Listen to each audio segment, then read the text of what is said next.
From Hollywood, it's time now for Edmund O'Brien as... Johnny Dollar.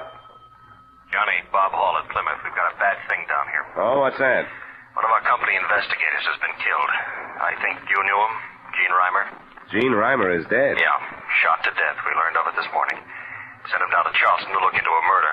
Does his wife know yet? She was with him. I mean, she went to Charleston with him. We want to put somebody right on it, Johnny. That's why I called. Oh, sure, Bob. I'll come right over and get the rest of the story from you.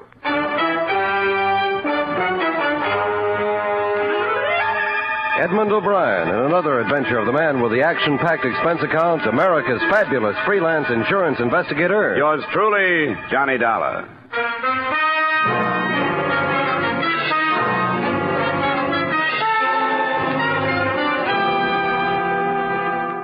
Expense account submitted by Special Investigator Johnny Dollar to Home Office, Plymouth Insurance Company, Hartford, Connecticut.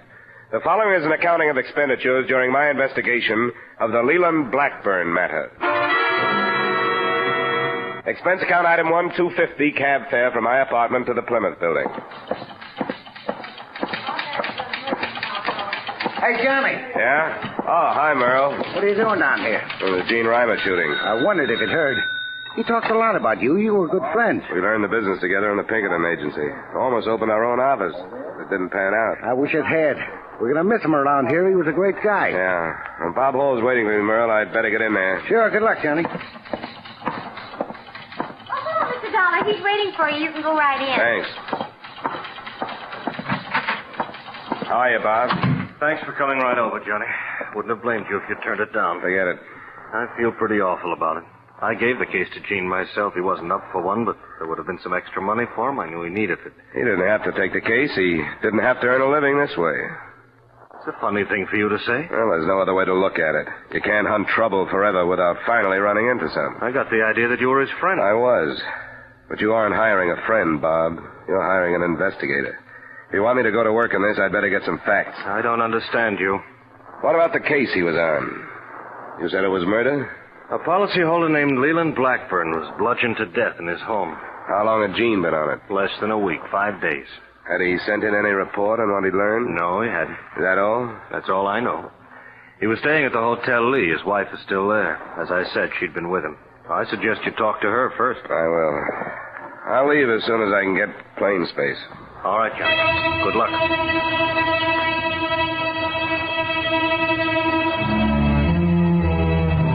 Expense account item 2, $85 transportation between Hartford and the Hotel Lee in Charleston. It was 8:30 p.m. by the time I checked in, and my first move was to the phone. Yes? This is Johnny, Barbara. Johnny, where are you? The floor above you. The Plymouth company sent me down to look into Gene's death. Oh, I'm glad you're here, Johnny. When will I see you? As soon as possible. Oh, give me just 15 minutes to put a face on it. Come on down.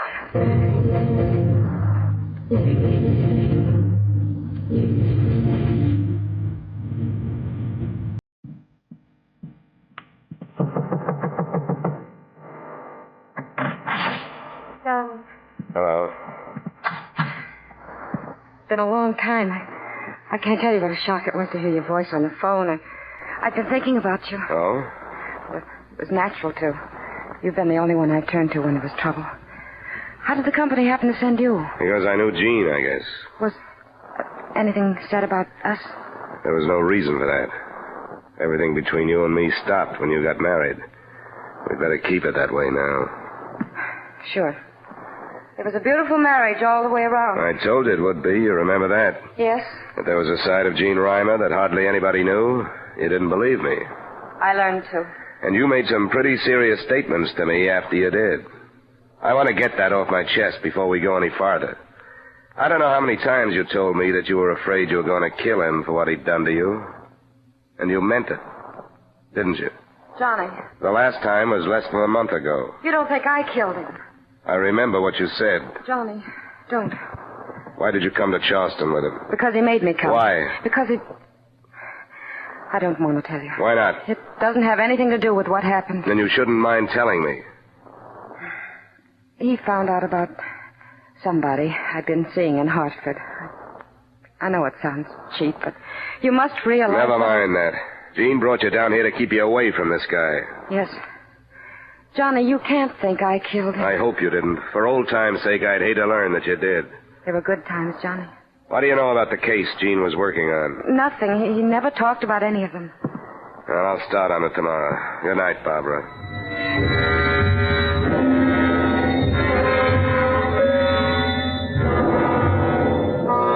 Expense account item 3, $2 cab fare the next morning to police headquarters, where I met Lieutenant Sims, the officer in charge of both killings. Well, looks to me like they piled a load of work on your shoulders, Dollar. You assigned to both murders? Chances are that they go together, don't you think? Hard to figure that far yet. Well, what have you got on this Leland Blackburn? The file isn't complete on him. The widow and son refused to authorize an autopsy. Took a few days to force it through, so we got no report. Who was he? An old codger, a pillar of the old South, so to speak. He was a broker, him and his son Roland. Pretty wealthy folks. What do you think was the motive? Well, we're thinking it was robbery. Nobody knows how much, but old Leland's wallet was empty when they found it. He just told the phone operator he wanted the police when he was hit. The phone was still in his hand. Well, I'll have to go and talk to the family. Help yourself. This other Hartford man, a likable kind of fella, you know him? Yeah, I knew Gene for quite a few years. Makes it bad when it's a friend, don't it? Well, it doesn't help. Do you have anything on his death? No, absolutely nothing. He was shot 3 times at close range with a .32 caliber gun. All 3 slugs went through him and smashed up on a brick wall behind him. Spoiled him for ballistics. Where did it happen? In an alley off Magazine Street. And that's why we can't figure any connection between that shooting and the Blackburn killing. You know this town? No. Why, no Blackburn had set foot in that Magazine Street section. They live at the other end of the town, south of Broad Street. That's a whole lot closer to heaven, I can tell you that. Yeah. Well, thanks a lot, Lieutenant. Looks like I've got a lot of cold trail to follow, so I'd better get moving.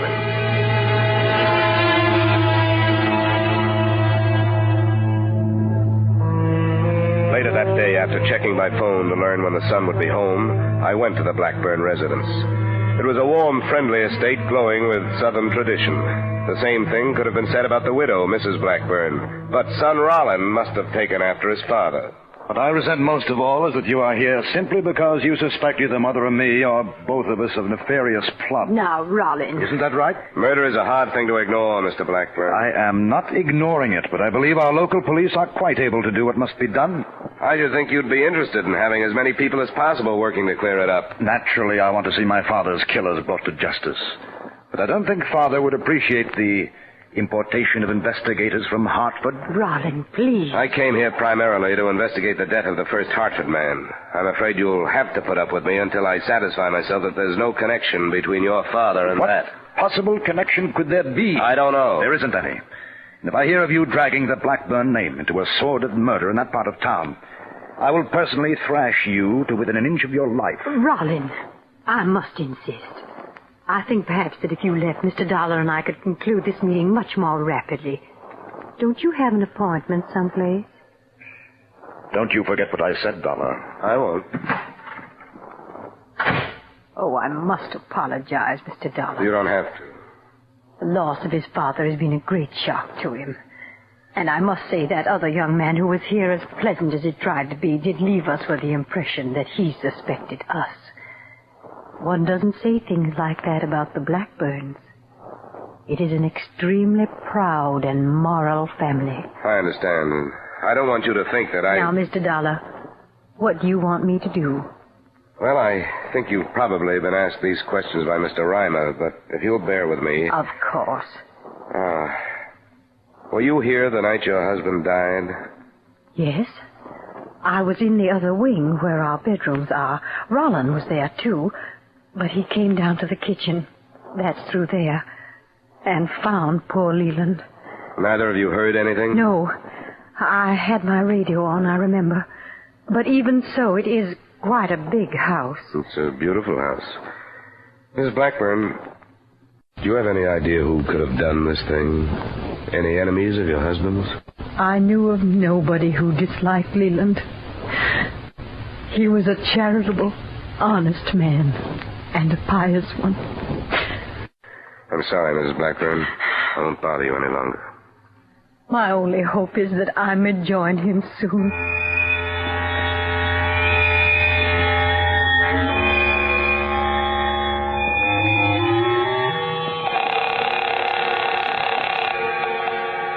Lieutenant Sim. This is Dollar, Lieutenant. Oh, yeah. What have you been up to? I've been out to see the Blackburns. How did you reconstruct the killing out there? Well, like I said, he still had the bone in his hand. He'd been hit a number of times with some blunt instrument. Anything to make you think there was more than one killer? No. The wounds were all on the right side of the head. Struck from behind by a right-handed man. Why? Well, the son. He was a little agitated at my being there. He said killers. What's that? He said he wanted to see his father's killers brought to justice. Plural. What would make him say a thing like that? I don't know. Well, as it stands, it's not worth anything as evidence, but I thought I'd tell you.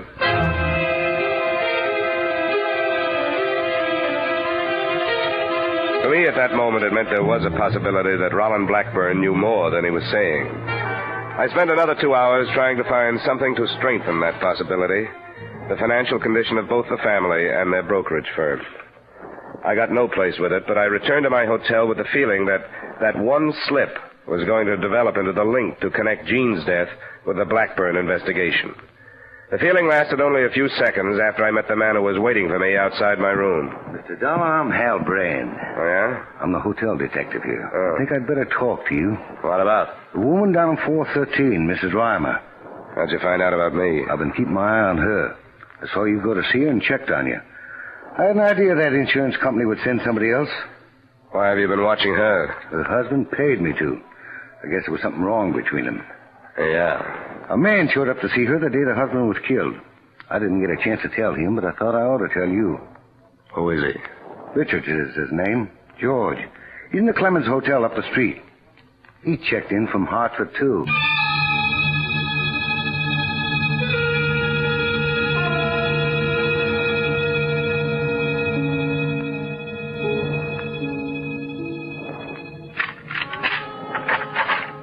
Go on in the room, Brian. I want to hear the rest of it. Sure. There isn't much more. This Richard showed up at the Reimer room about 1 in the afternoon.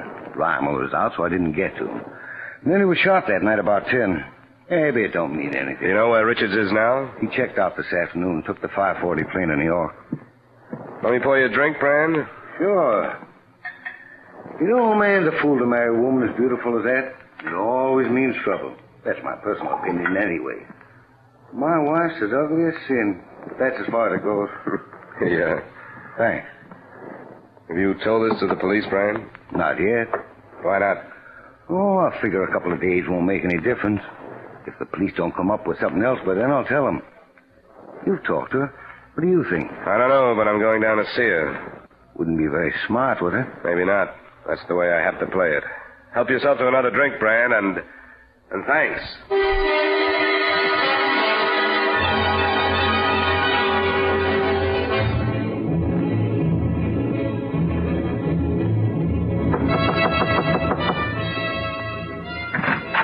I've got to see you. Sure, Johnny. Come in. What's the matter? Why'd you lie to me last night? I didn't. I don't understand. George Richards. Why didn't you tell me he was here?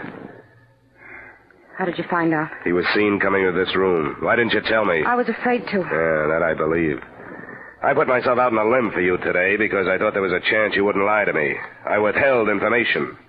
They want a motive for Jean's murder, and I didn't mention you. I didn't kill him. That doesn't mean anything now that there's Richards. I didn't know he was here until I opened that door. He stayed here 10 minutes, and I made him leave. I told him to go back home or there'd be real trouble. He didn't leave until this afternoon. I didn't know that. Johnny, I know I should have told you last night. I've always trusted you, but I knew how bad the situation would look, and I just prayed that nobody would know George was here. You weren't covering up for him? No, I didn't know, Johnny. I didn't know he was still here. Quit it, will you? Come on, sit down, get a hold of yourself. Look, I want to believe you, Barbara, you know that. But it doesn't make any difference now whether I do or not. The police are going to learn about Richards. Are you going to tell them? I imagine they'll tell me. But I can't hold back anymore. And with the answers I'll have to give them, they can probably indict you for murder, or at least accessory with Richards. I didn't kill him. I don't know anything about it. Stop it. I don't need hysterics. I need proof. How can you prove to me that you knew nothing about it? I don't know. Would Richards have done it alone? No. How can you prove that? It's a thing I know. I can't use things you know. I need people and statements. People who will swear that they saw you at the time Gene Reimer was killed. People who will swear they saw Richards. It was 9 o'clock. I was here. I can check that. That's all I know. Johnny, stop. Please stop. I can't stand any more. All right, Angel. I'll stop.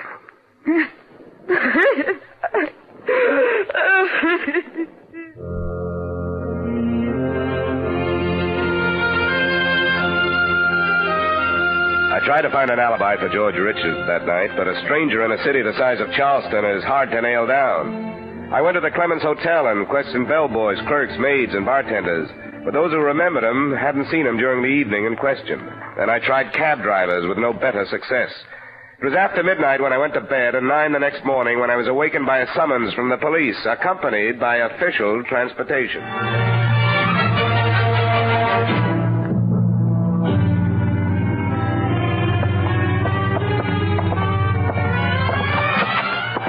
Here he is, Lieutenant. Thanks, Sergeant. You can wait outside. Yes. Sit down, Dollar. Thanks. I had an interesting chat with the hotel detective where you're stopping. Oh, I'm not surprised, Lieutenant. What's the matter with you, son? You put yourself in a pretty darn serious position by holding back information from me. Why'd you do it? I'm not sure. You admitted knowing that Gene Reimer. Why didn't you tell me then that you knew about trouble between him and his wife? Well, I wanted to check the other angles first, the Blackburn investigation. How bad was this trouble? Pretty bad. Reimer had a mean streak that didn't show except to his closest friends and intimates. You'd say he did her bodily harm? Yep, lots of it. How'd you find out? From her? How well do you know her? I knew her before they were married. In love with her by any chance? If I had been, I would have married her. I know what you're driving at, Lieutenant. The possibility that I came down here to protect her from a murder charge. Well, that's half true. What's that? She's been my friend. I didn't want to see her pulled in if she wasn't mixed up in it. You don't think she was? I'll have to leave that for you. I know she had a motive, and to make it better, a possible accomplice turns up. But so far, it's all circumstantial. Well, we put a searcher out on this man, Richards. That's how good them circumstances look to us. Sure. And I'll bet I can reconstruct your reconstruction. A phony tip to Reimer on how to crack the Blackburn thing, an appointment on Magazine Street, and the payoff, huh? You break that down? No, and I tried. Barbara has an alibi, but Richards hasn't. Well, I gotta have somebody for that killing, Dollar. I'm going to bring her in. I'm surprised you haven't already. I want to talk to you first. I want you to stay here while I talk to her. Why? Why, you think she'll break down because of me? What's the matter with that board? I'll be right back. I gotta go get a man to pick her up.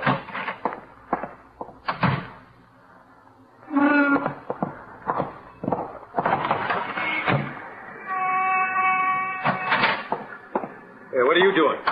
Contemplating suicide. Where's Lieutenant Steams?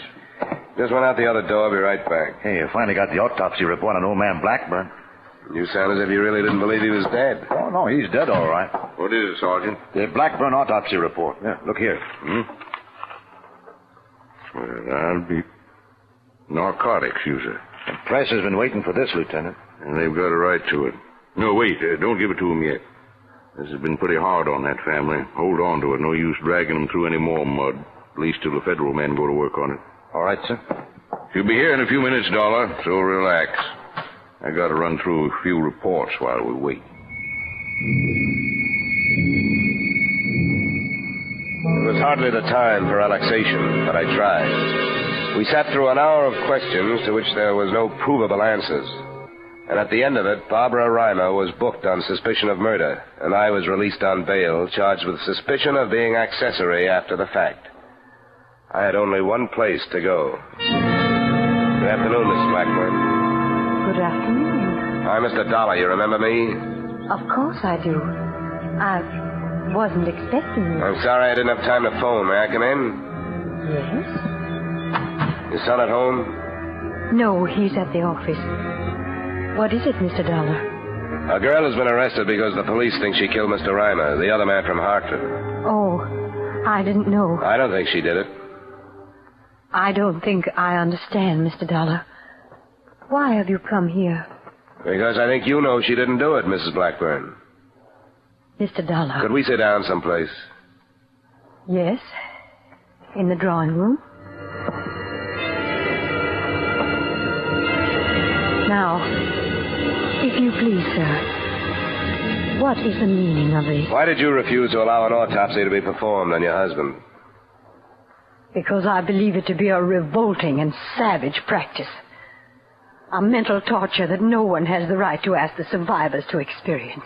I will not condone it. Usually laws are stronger than human feelings. Do you know that one had been performed? I refused. Oh, Roland told me there was nothing to fear. He was wrong. I will not condone it. It's a matter of official record now, Mrs. Blackburn. The report says your husband was a narcotics user. He was not. He was. Your son knew it, and I think you did. I shall have to ask you to leave, Mr. Dollar. Please, Mrs. Blackburn, that wouldn't do any good. When I was here before, maybe you remember, your son said something he didn't intend to say. He told me that more than one man killed your husband. He said killers. He was upset. Both murders had something to do with the narcotics your husband used, didn't they? No. The police haven't been able to find a link between the Blackburn name and the Magazine Street section. The narcotics made that link, isn't that right? No. Gene Reimer must have found out. He was killed. Now a woman is charged with a murder she had nothing to do with. What else do you want? Oh. We thought we were doing the right thing. Why did you think that? We hoped to save Leland that shame. And Roland, his son, and his widow. Gene Reimer must have learned from you. No. No one was to be told. Mr. Reimer discovered it himself. When he faced us, we begged him to say nothing. But when he threatened us, we told him their names. The names of the people who supplied your husband? Yes, and made a hell of our lives. They've extorted money from us for almost 10 years. We of the inviolate family. They killed your husband. They came that night to force him to buy more. And when he refused and tried to telephone the police, they killed him. I want you to tell me who these people are. We told Mr. Reimer. And he... I won't go alone. It will be finished then. This farce we live. It would be finished anyway. Oh, yes. We go no further.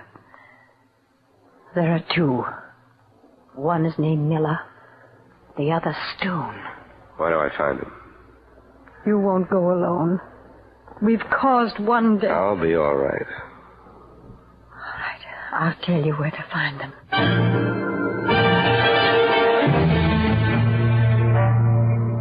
I hadn't planned to go alone, but on the way I began to wonder if the time I spent interesting the police wouldn't be used by Mrs. Blackburn to warn the two men whose capture would put the finish to the family reputation. So I didn't contact Lieutenant Sims. Instead, I stopped by my hotel to pick up an automatic and cab to the Magazine Street address by myself. This is the place. I'd take it easy up there if I was you. Thanks, I will. Here you are. Thank you, sir.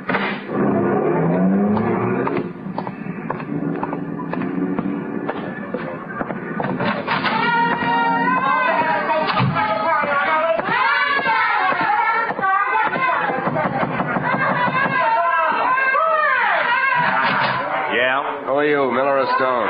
What's the difference? None. Hey, now, what is this? Who are you? Miller.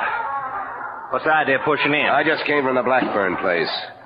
Where? The old lady is tired of trying to save the family pride. She talked again. What? What other reason would I have for being here? She's ready to talk to the police about her husband. I'm ready to talk to you about Gene Reimer. I don't get it. You'd better start. Come on. Where? Out the door. We'll find our way. Now, listen to me. You can't pull a man around like this without saying why. I haven't done nothing. Then why argue? All right, I'll go.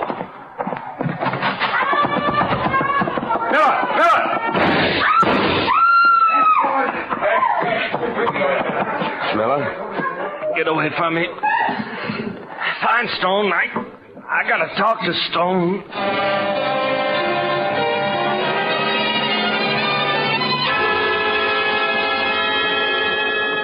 He did get a chance to talk to Stone, but not before Lieutenant Sims heard him out and added his statement and added the surviving Blackburns, which cleared Barbara Reimer and yours truly.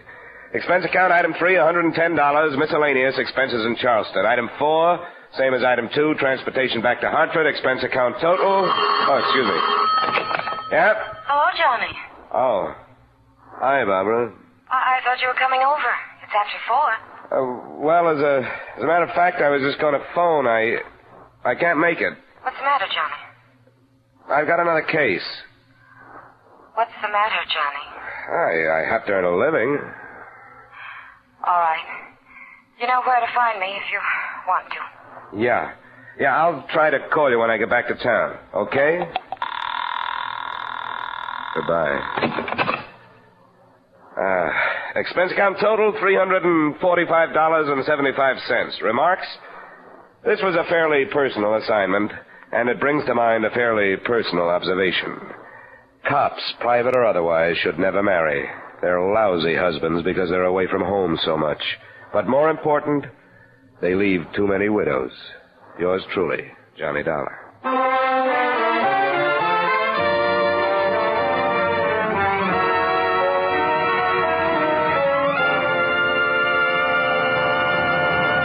Yours truly, Johnny Dollar, stars Edmund O'Brien in the title role and is written by Gil Doud with music by Wilbur Hatch. Featured in tonight's cast were John Daner, Jim Nusser, Jeanette Nolan, Georgia Ellis, John McIntyre, and Larry Dobkin. Yours truly, Johnny Dollar, is transcribed in Hollywood by Jaime Del Valle. This is Dan Coverly inviting you to join us next week at this time when Edmund O'Brien returns as... Yours truly, Johnny Dollar.